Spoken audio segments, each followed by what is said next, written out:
Welcome back to Intro to Baking. First off, I would like to remind you to complete your readings from this past week. They will really help you to understand the basics of what is going on. They're full of important information, especially if you are new to baking. Chapter 1 is a good review of safety and sanitation, which are more important now during the pandemic than ever. Remember, I'm going to be reminding you of this many times, both in class and in these lectures, that we must be washing our hands as often as we can, especially if we touch our faces or something that we are drinking, our water bottles, or if we leave the classroom. You must make sure that you wash your hands for at least 20 seconds with soap and warm water. Chapter 2 is all about the tools and equipment used in the pastry kitchen. If you understand things like the difference between conventional and convection heat, or the difference between how different materials affect the baking process, things like silicone versus aluminum, they both transfer heat in very different ways, which will affect your final product. Sometimes even the baking time can be affected. Once you understand those things, the course should be a little bit easier to understand as you're going along. Once you understand those basics, it's much easier to figure out what may have gone wrong or how you may make things work a little bit better for you, easier for you, things like that. Chapter 5 is all about mise en place and covers the formulas you will need to successfully convert recipes, which you will have to do as of week 4. I will be giving you the name of the recipe. I will not always be giving you the page that it can be found on. Remember, every recipe can be found in On Baking. You will need to use your recipe index, not subject index. There are 2 different indexes in the textbook. Make sure you are using your recipe index. The next chapters that you will be reading after chapter 1, 2, and 5, they will cover things like the principles of baking in chapter 3 and the fundamentals of artisan bread baking in chapter 7. I will, though, highlight a few things from those chapters to help prepare you for class on Monday. So, everything in this kitchen comes down to understanding the 10 stages of baking. I'm going to go over those now with you. Study these because they will come up on quizzes and exams, and they are, like I said, very important just for you to understand what's happening once you put that product into the oven. Stage 1, the fats melt between the temperatures of 70 to 130 degrees Fahrenheit. Most fats, all fats that we will use in this kitchen, begin to melt. They will disperse throughout the product as soon as it enters the oven, which shortens the gluten strands, moisturizes and tenderizes the product as well. Steam is released, which helps with the leavening, which is stage 2. Gases form. This is very important for that final look and texture. As the gases release, your bread or your cookies or your muffins will grow. This is a non-chemical leavener. That should ring a little bit of a bell from your readings as well when we get to the bake shop ingredients. Stage 3, the gases are trapped. So the fats melt, they release gases, typically steam comes off of these fats, and those gases, as they are released and they start to rise or raise your product, they need to be held in place, and that is done with the help of gluten and or egg proteins in your batter or your dough. They form a network of these strands that, sorry, I lost my spot.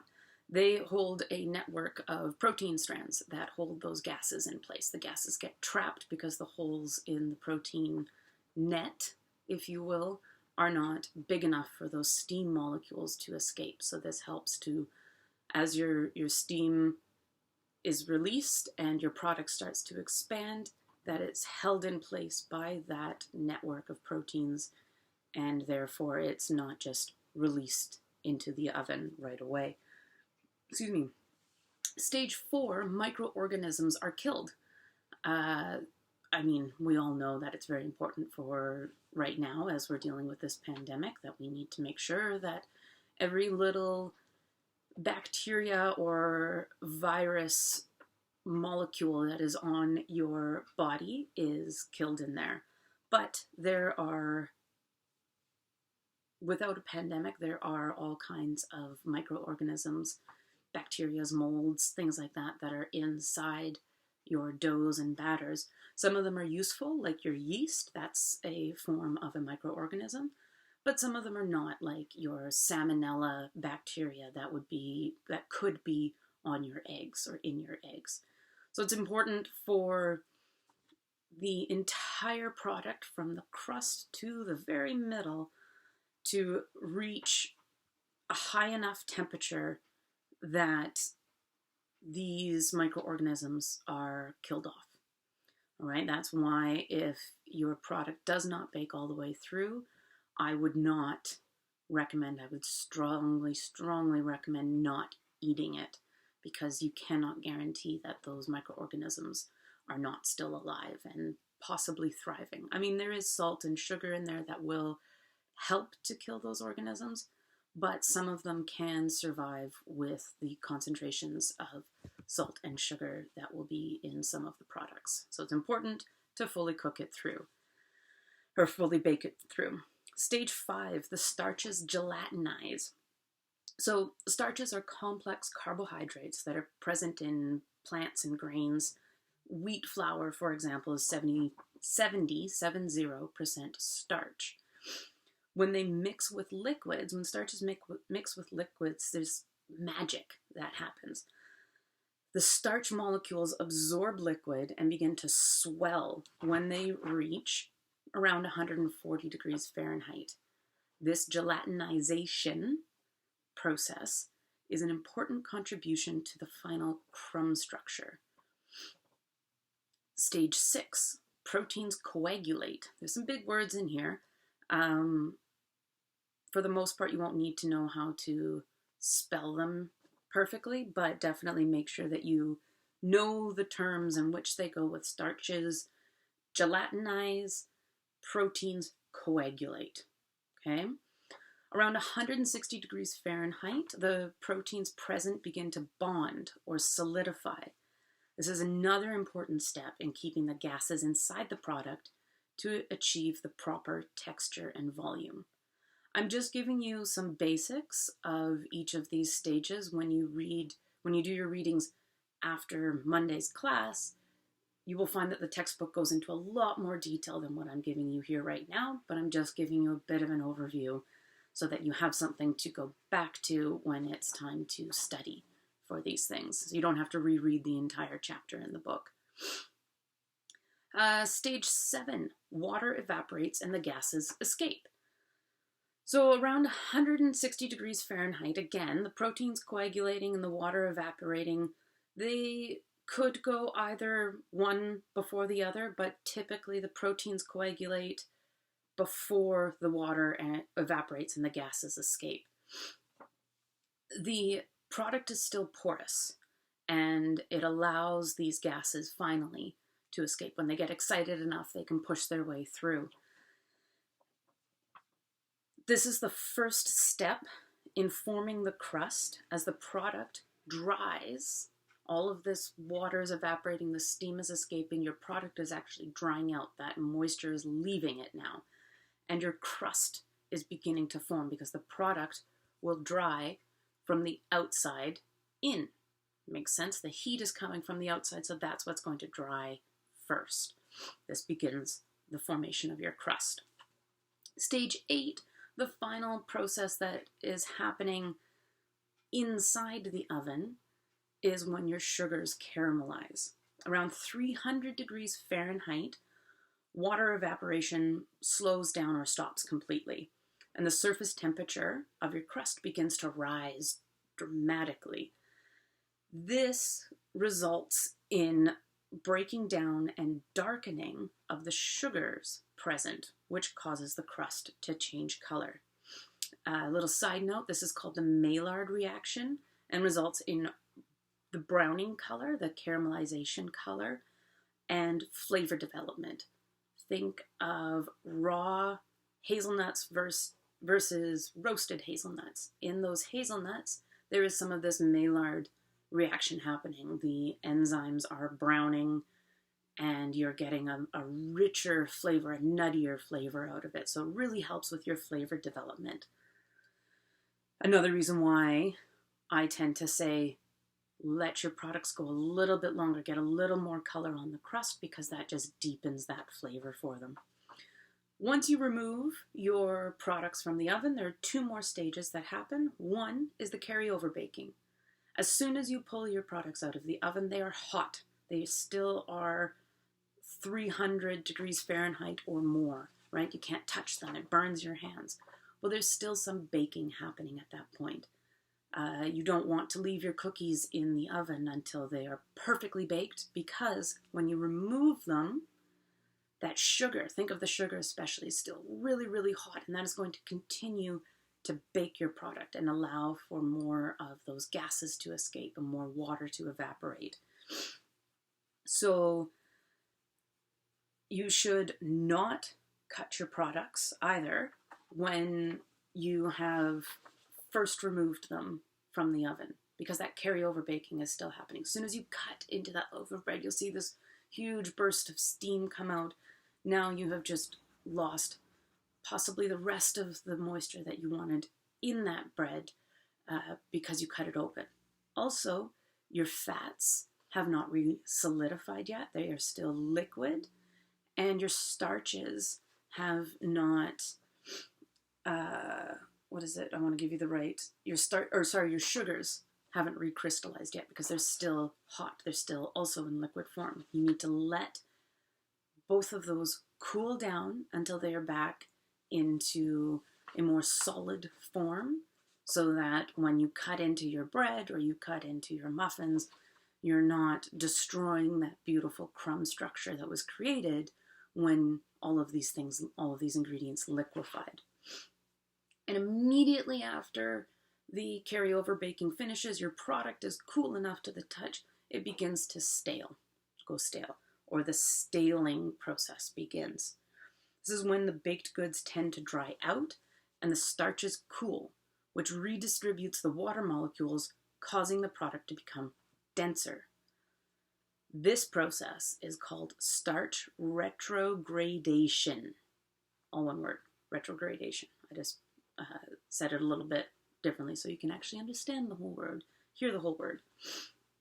Those are your 10 stages of baking. So you will understand a little bit more of what's going on as soon as you put that product in the oven, why it is so important to pay attention to the temperatures that you are baking your products at in order for these stages to happen in the right order. Moving on to chapter 7, which you will also be reading after this, after Monday's class. It's going to teach you all about yeast and gluten. These are 2 of the most important things to know about when it comes to making artisan bread. Bread in general, but especially in the artisan bread process, yeast and gluten are very important to understand and what they are doing. There is a test that you will be performing on every bread dough that you make from now on. It's called the window pane test. I'll demo this in class. However, it's a way to test to make sure that you have your proper gluten development, which is gluten is protein, and it's going to form that network of proteins that help to keep those gases in. So the gluten in your bread is very important. It occurs naturally in flour. It is important for breads, not important, or important to not develop for things like your cookies and your quick breads, like your scones and your muffins and your banana breads. We don't want to form gluten in that. Even pie doughs, we don't want to form gluten in that. We want those to remain nice and tender. There are many terms in chapter 7 that will be important to know, especially, I have a few of them that I really want you to pay attention to. Fermentation, proofing, retardation, punching down, and oven spring. Those are just 5 of the terms in chapter 7 that are very important to pay attention to. Understand them, know what's happening, so that when I use them in class, you know exactly what they mean. It's important to know that a slack dough as well, another term, a slack dough is not incorrect. It's not wrong. A slack dough is a dough that is not going to hold its shape. Think back to our soft rolls that we made in week 1, and when everything was kneading in the mixer bowl, and it didn't really come together as a solid lump of dough. It stuck to the bowl. That's okay. Slack dough is just what occurs when your hydration is much higher. So hydration is also a term to know when it comes to bread, and it refers to the percentage of water to flour, how hydrated your dough is. The more water, the slacker the dough, the harder it is to work with, but some would argue that it is a much nicer texture and chewiness when it is baked. But there are all kinds of different breads. If you're doing a breakfast loaf or a sandwich loaf, you want the hydration to be much lower, and so that your crumb is much denser. There are smaller holes in there. Higher hydration, you're going to have large holes. Think of a really beautiful sourdough bread with the big holes in it, or a ciabatta bun. Proper ciabatta has large holes in there. That is partially in thanks to a higher water content, a higher hydration. In Monday's class, wrapping up the lecture here, in Monday's class we'll be making our first pie dough. So I want to give you some info on that. This is not going to be covered yet in this week's reading either. So I'm going to jump ahead a little bit. When you get to this reading, you'll already hopefully understand a little bit more, and you'll get a deeper understanding of it. There are 2 kinds of pie dough, flaky and mealy. These refer to the size of the fat particles present and how they affect the texture. Flaky pie dough is used for top crusts and pre-baked shells that will be filled with a cooled filling shortly before service. Mealy dough has smaller fat particles that result in smaller pockets. Think back to the 10 stages of baking. Small pieces of fat, when they melt, it's just a small little pocket that's formed. A larger piece is going to give you a larger hole, or a flakier texture. The mealy dough is less flaky.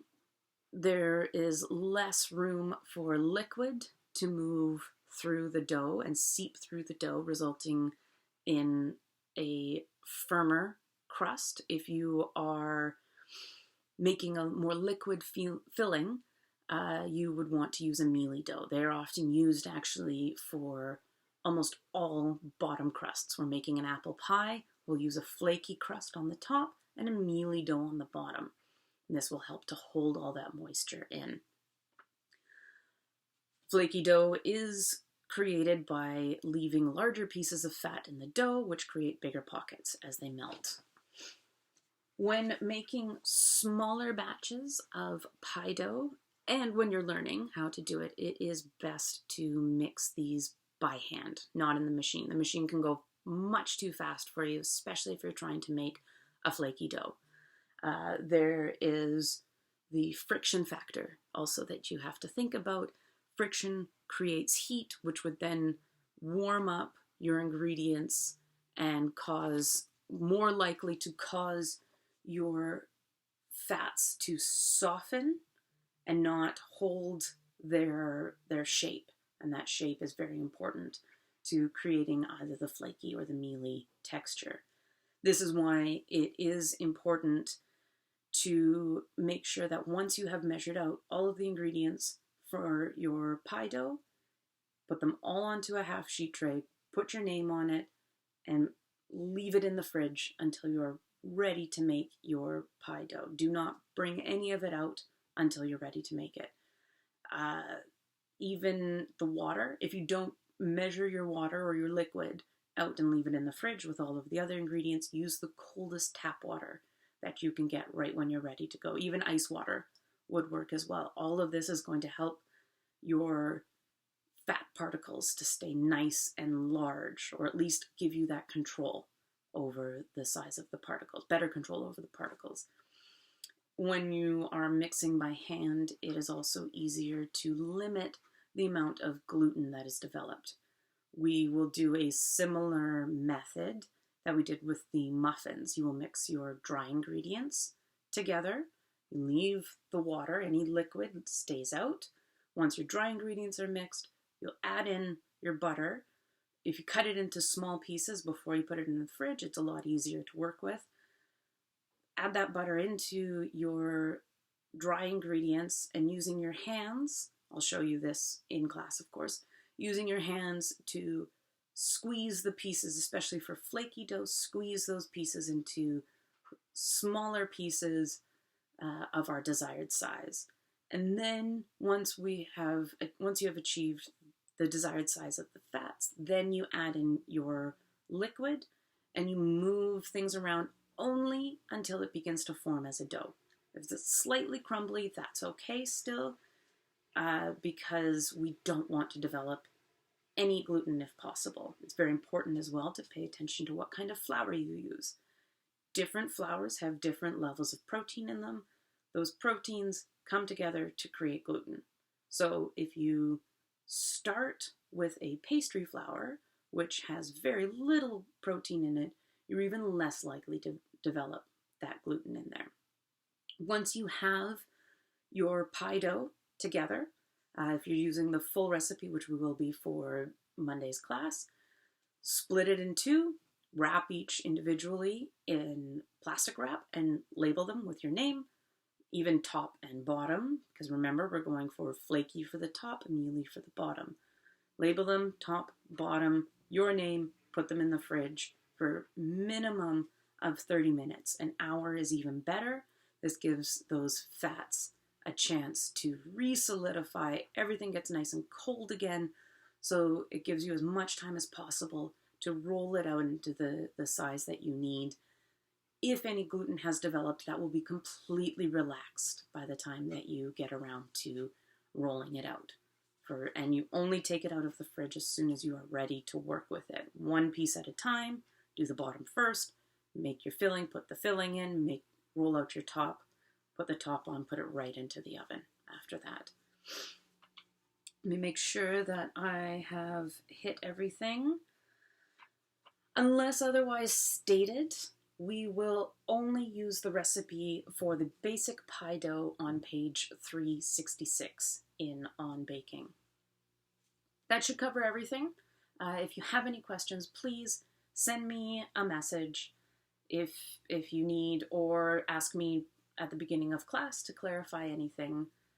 Very important also, please take a look at your recipes. If you are not writing them down this week, that's okay. I'm still providing the recipes for you, but make sure then that you have read over them so that you have an idea of what needs to get done, how much time each product will need. Remember, breads always need longer because they're going to sit for a while. They're going to ferment for a bit, and then they're also going to need to proof at some point. So remember, when you're starting to think about creating your timelines, pay attention to those steps as well. Things like the fact that the pie dough has to sit in the fridge for 30 minutes. That's another important step to pay attention to when you're thinking of that timeline. I will also be giving you your timeline in class on Monday again. really pay attention to it. Take a picture if you need, write it down so that you get a little bit of an idea for being able to write them yourselves. After week 4, I am not giving you your recipes anymore on Omnivox. I will start going to you to help create our timeline for the week or for the class, and you will need to convert and write down your recipes. There will be fewer demos unless I notice that there's something that we are struggling with in class. I will continue to demo that. Otherwise, it's going to be a lot more of the lecture portion, and then as soon as we're in class, you will start to create your products and manage your own time a little bit better, with the idea that by the end of the course, by the final practical assessment, you are able to create your own timeline for that one. Thank you for listening, and I look forward to seeing you in class on Monday. Stay safe, stay healthy. See you soon.